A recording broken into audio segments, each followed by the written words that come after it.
दो किस खाला मुर्गा के खड़ा होई लेग पीस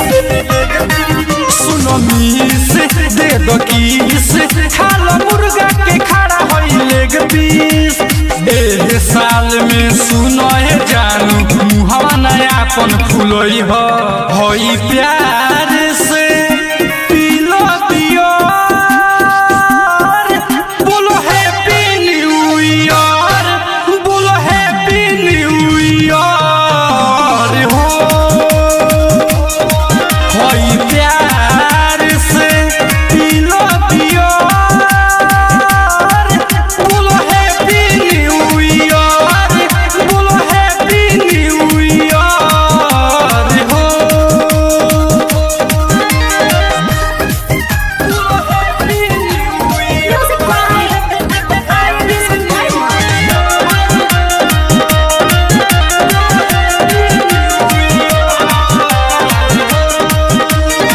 संगही पार्टी मनावल जाई खुशी से जिंदगी बितावल जाई साथ में कोमर हिलावल जाई राती में गर्दा उड़ावल जाई संगही पार्टी मनावल जाई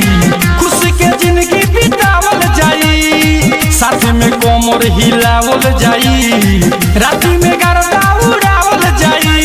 करी हो मनावा के खुश है जानू पैसन ठुमका लगई होई प्यार से पीलो पियो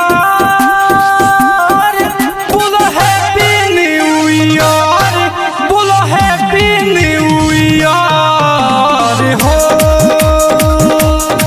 होई प्यार से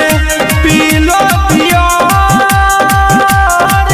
बोलो हैप्पी न्यू ईयर बोलो हैप्पी न्यू ईयर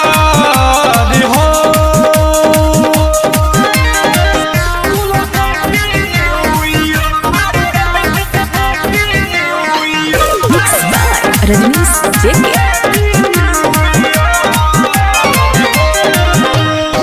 करी हो ना तन को नादानी हो चादर के बाली जवानी हो कल तू खूबे माना मानी हो हमी के छपे कहानी हो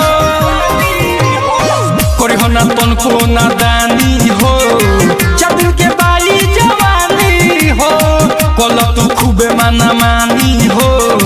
हमी के छपे कहानी हो साजन सजीला गुडू समारट के बतिया न जानू भूलई हो